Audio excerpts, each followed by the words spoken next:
बिस्मिल्लाहिर्रहमानिर्रहीम। अस्सलाम वालेकुम। कैसी है मेरी प्यारी प्यारी यूट्यूब फैमिली। अच्छा जी, हम आ गए छत पे और ये रहे जी जानवर और ये रही जी मेरी गुड्डी अंदर से निकली, जबकि ये बाकी उधर थे और अभी ये बाहर निकले हैं जी आराम आराम से। और अभी इनको जब डालना है जी चारा और साथ करनी है सफाई भी। और फिर आज मैंने बतानी है जी कि जो मेरी बकरी के साथ एक मसला पेश आया और मैंने क्या ट्रीटमेंट किया हैवाने का, यानी कि उसके दूध में खून आना शुरू हो गया था और उसे बच्चे दिए कुछ दिन ही हुए थे, तो उसका मैंने क्या ट्रीटमेंट किया ये भी मैं आपसे शेयर करूँ कुछ देर में जी। तो सफाई भी कर दी गई और इनको चारा शारा भी डाल दिया और पानी भी फ्रेश इनका डाल दिया और ये आराम आराम से खा रही हैं जी। और मुर्गियाँ वो रही जी टंकी के नीचे और माशाल्लाह से मुर्गा बिल्कुल ठीक ठाक है और वो रहा जी टंकी के नीचे। अच्छा जी, मेरे पास एक बकरी थी लाल डिब्बी, बड़ी ही प्यारी, और इससे पहले क्या बकरी थी इस गुड्डी से पहले की। अच्छा, उसके साथ ये हुआ जी कि उसने बच्चा दिया, तो बच्चा देने के कुछ दिन बाद 2 से 4 दिन बाद उसके दूध में खून आना शुरू हो गया। और वो जब बच्चे को दूध पिलाती जी तो जब बच्चा दूध पीता तो वो बड़ी ही मतलब उसे दर्द होता था और वो भागती थी और उसके कान से पकड़ के जी उसको बच्चे को दूध पिलाया जाता था। लेकिन जब मैंने फ़ील किया कि अब इसको ज़्यादा पेन हो रहा है और मुझे पता भी नहीं लगा, और जब उसके थन बिल्कुल रेड हो गए और जी इस तरह की कंडीशन हो गई, तो मैंने जी जब दूध निकाल के ऐसे हाथ पे रखा जी तो देखा तो उसमें हल्का हल्का ब्लड था, यानी कि पिंक कलर का दूध था।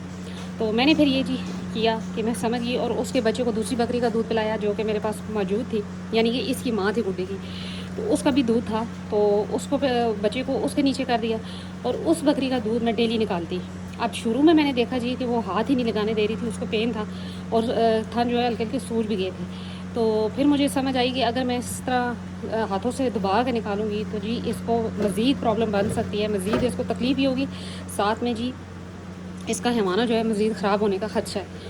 तो मैंने क्या किया जी कि घर वालों में से किसी को साथ लाती थी और कहती थी जी कि इसके दोनों कान पकड़ो, वो पकड़ के खड़े होते थे जी। तो फिर मैं उसके थन में नीडल लगा कर, नीडल जो मोटी होती है वो वाली लगा कर आराम से, और उसको भी पहले मैं पायोडीन में डिप करती थी, अच्छे से डिप करके वो नीडल में चढ़ाती थी थन में, और फिर वो उस नीडल से मैं दूध निकालती थी और दोनों थन मैं बिल्कुल खाली करती थी।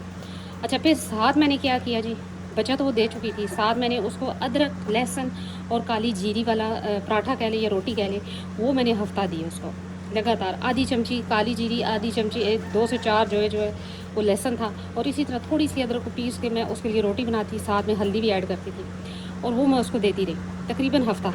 और तकरीबन 10 से 15 दिन लगे और मेरे पास कोई मेडिसिन नहीं थी, ना मुझे कोई इंजेक्शन लगाना उस टाइम आता था, और माशाल्लाह से वो बिल्कुल ठीक हो गई। अच्छा, इसमें सबसे बड़ी बात ये आती है जी कि आपके अगर बकरी के हैवाना ख़राब होता है ना, तो आपने अपने हाथों को साफ़ करके तो उसके हैवाने को हाथ लगाना है, या अगर उस बकरी का दूध निकालते हैं तो फिर किसी दूसरी बकरी के थनों को हाथ ना लगाएं, यानी कि हाथों को अच्छे से साफ़ करके फिर दूसरी बकरी के थनों को हाथ लगाएं। इस तरह ये बीमारी फैलती है। नंबर 2 पे बात ये आती है कि अगर समझे आप कि जी आपकी बकरी का हैवाना ज़्यादा सूज गया और उसको हाथ लगाने से तकलीफ़ हो रही है, तो आप नीडल लगा के उसके थन को साफ़ करें, दूध निकाल लें और उससे उसके थन ज़्यादा ख़राब नहीं होंगे। वरना ये है कि जी हाथ जब लगाएंगे तो प्रेस करेंगे तो अंदर छोटी छोटी वेन्स होती है जो कि फटने का खतरा है और मज़ीद स्वेलिंग होने का खतरा होता है। और नंबर 3 बात यह जी कि जो जहाँ पर बकरियाँ आपने रखी हैं या जानवर आपके हैं, वहाँ पर सफाई का ख्याल लाजमन रखें। अब सफाई का मतलब ये नहीं है कि आपने रेड कारपेट डाल देना, जानवर हैं इन्होंने गंद तो करना ही होता है। मसलन ये है कि अगर आपने सफाई करनी है तो हफ्ते बाद एक दफ़ा जो है ना चूना शूने का छिड़काव कर दें और डेली की डेली सफाई करें। अब जैसे मैं यहाँ से डेली सफाई कर देती हूँ, वहाँ से उठा लेती हूँ और बाल्टी में डाल लेती हूँ और जी फेंक देती हूँ। इसी तरह जी आप हफ्ते के हफ्ते जो है ना चूने का छिड़काव साइडों पे कर दें, उससे भी ये बीमारी जो है जरासीम जो है वो ख़त्म हो जाते हैं। अच्छा, मेन जो बात थी वो यही थी कि उसका जो बीमारी आई तो मैंने कोई इंजेक्शन कोई मेडिसिन यूज़ नहीं की, तब मुझे कुछ भी नहीं पता था, ना इंजेक्शन लगाने आता था, जस्ट सफाई का ख्याल रखा। और नंबर 2, उसके हैवाने को मैंने हाथ तक नहीं लगाया, ना मैंने बच्चे को दूध पीने दिया, जस्ट उसका नीडल से मैं दूध निकाल लेती थी, यानी कि उसके हैवाने को रेस्ट मिला और उसकी वजह से। और साथ में अदरक लहसुन और काली जीरी का पराठा दे रही थी, पराठा कह लीजिए रोटी कह लें, उससे वो बिल्कुल ठीक हो गए तकरीबन हफ्ते से 10 दिन बाद। और उसके बाद उसने माशाल्लाह से दूध भी अच्छा किया और फिर बाद में मैंने उसके दूध को यानी कि बच्चे को उसी का दूध पिलाया। तो बात कहने की ये है जी कि सफाई और एहतियात ये ज़रूर करें अपनी बकरियों के साथ, क्योंकि अगर आपकी फ़ीड अच्छी है और सारा कुछ अच्छा है तो इंशाल्लाह ये बीमारी इतनी बड़ी नहीं है अगर आप एहतियात करते हैं। और लाजमन अपनी बकरियों की फ़ीड अच्छी रखें। अगर आपकी बकरी गबन है तो उसको अच्छी फ़ीड दें, तो इंशाल्लाह उससे उसको रिज़ल्ट अच्छा ही मिलेगा। ये नहीं है कि बच्चे देने के बाद अगर आप फीड अच्छी करते हैं तो उससे अच्छा रिज़ल्ट मिलेगा। आपने पहले फीड अच्छी देनी है ताकि उसका रिज़ल्ट बाद में नज़र आए। तो ये जी ऐसा ऐसा खा रही है, गुड्डी कैद में खड़े होकर खाती है क्योंकि जी मार जाती है। अभी इसने दूध काफ़ी कम कर दिया, काफ़ी ज़्यादा। अभी मैंने इधर से झाड़ू नहीं लगाया, अभी लगाना है। और दूध इसने जी काफ़ी कम कर दिया और इंशाल्लाह कुछ दिनों तक ये खुश्क भी कर जाएगी। अभी ये खा रहे हैं जी, ये रहे।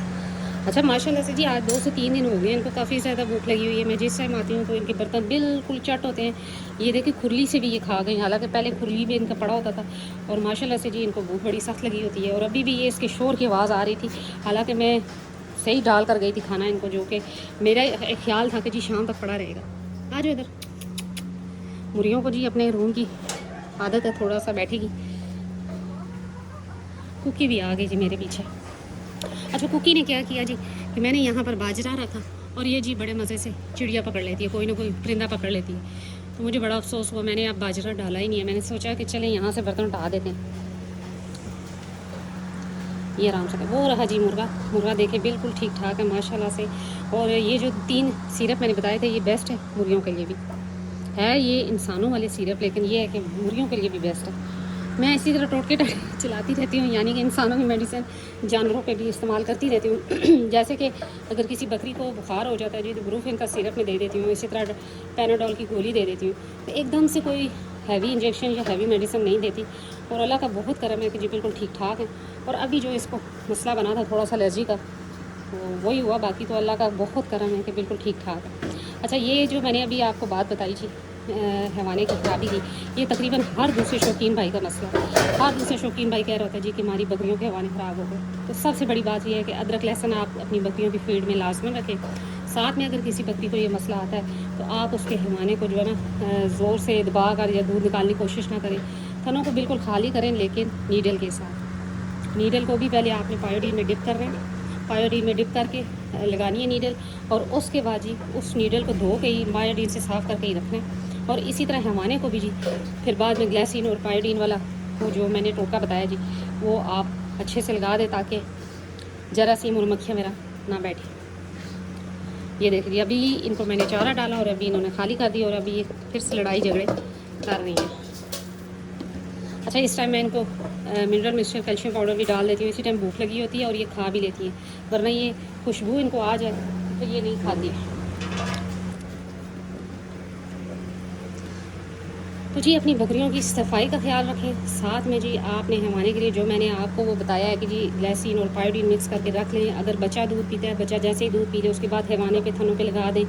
इसी तरह अगर खुदा का सब थनों का कोई मसला बनता है तो उस बकरी को अगर तो गबन है तो फिर तो एहतियात ज़रूरी है, लेकिन फिर भी अगर बच्चे दे चुकी है तो फिर तो कोई मसला नहीं है। आप उसको जी दे सकते हैं अदरक लहसुन काली जीरी वाला पराठा या रोटी कह दें। अच्छा साथ में अगर आपकी बकरी के हैवाने पे सोजिश हो गई है, बहुत सख्त सोजिश हो गई है और उसमें बच्चे डिलीवर कर दिए तो आप उसको जी वेलोसेफ का कैप्सूल भी दे सकते हैं। और वेलोसेफ का कैप्सूल भी है, इंजेक्शन भी है, तो वो भी आप दे सकते हैं। और ये मैंने अपनी बकरी को दिया भी है, तो बड़ा ही ज़बरदस्त कैप्सूल है। तो वो मैंने दिया था। एक बकरी के हैवाने में पानी आ गया था, यानी सूजन बहुत ज़्यादा थी और उसके हैवाने से पानी निकल रहा था, तो उस बकरी को दिया तो उसके भी हैवाने से सोजिश जो है उतर गई। साथ में जी हफ्ता 10 दिन मैंने उसको काली जीरी और लहसुन अदरक दिया तो बिल्कुल ठीक ठाक हो गए। फीड अच्छी हो तो ये चीज़ें नहीं आती, और साथ में सफाई और केयर की जाए तो इंशाल्लाह अगर खुदा न खासा कोई बीमारी आ भी जाती है तो कवर हो जाती है। तो जी यही थी आज मेरी छोटी सी वीडियो। उम्मीद करती हूँ मेरी वीडियो अच्छी लगी होगी। अगर अच्छी लगी है तो लाइक एंड सब्सक्राइब कर दें। मिलते हैं नेक्स्ट वीडियो में नेक्स्ट किसी टॉपिक के साथ। तब तक के लिए।